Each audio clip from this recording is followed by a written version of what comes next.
नमस्कार, स्वागत आहे तुमचे आमच्या चॅनलमध्ये। आवाज महामुंबईचा, शोध बातमीचा, कौल मनाचा। चला तर मग आमचे चॅनल शेअर करा, लाईक करा आणि सबस्क्राइब करा। धन्यवाद।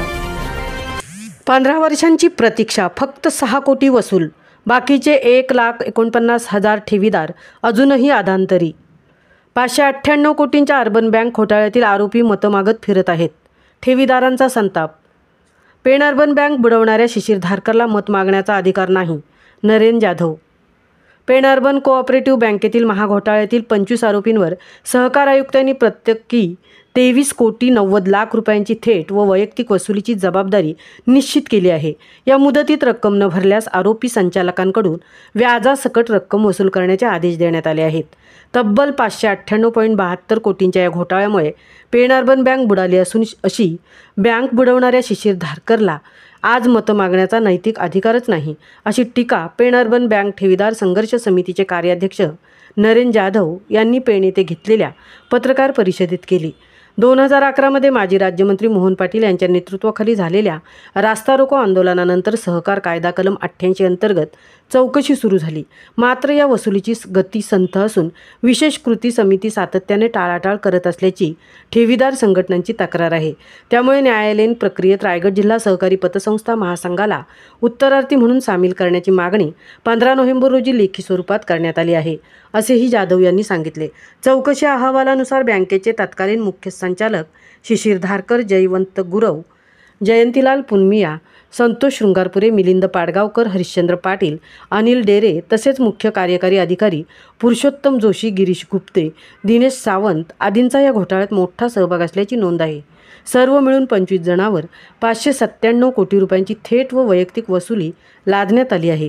पेण अर्बन बँकेचे तब्बल 1,49,000 ठेवीदार मागील 15 वर्षांपासून आपल्या ठेव परत मिळण्यासाठी संघर्ष करत आहेत।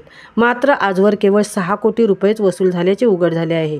विशेष कृती समितीच्या बैठकाही नियमित होत नसल्याने ठेवीदारांमध्ये प्रचंड असंतोष निर्माण झाला आहे। बँकेने 758 कोटींचा घोटाळा तर मेटल स्क्रॅप ट्रेडिंग कॉर्पोरेशनच्या आणखी 480 कोटी रुपये अशी एकूण 1238 कोटी रुपयांची रक्कम बुडवल्याची नोंद समोर आली आहे। 1 लाख रुपयापर्यंत ठेवीदारांना तातडीचा दिलासा देण्याची राज्य सरकारची हमी मात्र गेली 4 वर्ष हवेतच विरली असल्याचे नरेन जाधव यांनी सांगितले। पत्रकार परिषदेत बोलताना सांगितले। आवाज महामुंबईचा चॅनेलसाठी धर्मेंद्र प्रधान सह तृप्ती बोईर, पेण।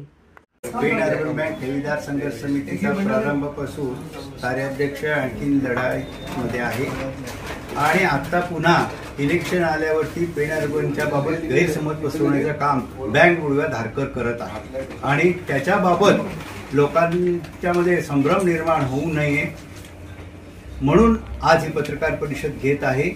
पेण बँक आणखीन तसा नगरपालिकेचा संबंध नाही, पण तरी सुद्धा शहराच्या विकास आघाडीच्या नावाखाली जे लोकांचे जीवन भकास केलेलं आहे ते समोर लोकांच्या आणून हे जे त्याचा अपप्रचार चालू आहे, आणखीन बँकेच्या ठेवीबद्दल सुद्धा गैरसमज पसरवले जातात, त्यासाठी आज ही परिषद घेण्यात आलेली आहे।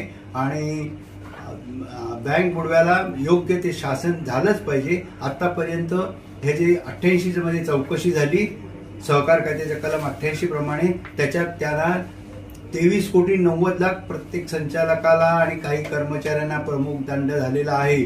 त्याबाबत ही तातडीनं कारवाई झाली पाहिजे, कारण हा 24 साली ऑर्डर ही झाली त्या जे आहे 88चा आयोगाने नेमलेले, त्यांनी अतिशय सविस्तर 300-400 पानी अहवाल दिलेला आहे की कशा पद्धतीने घोटाळा झालेला आहे आणि म्हणून ही जबाबदारी संचालकावर फिक्स केलेली आहे।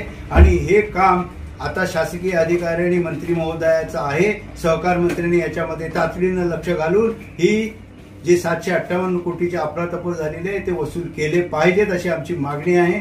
ठेवीदार अतिशय संतप्त आहेत। पेण नगरपालिका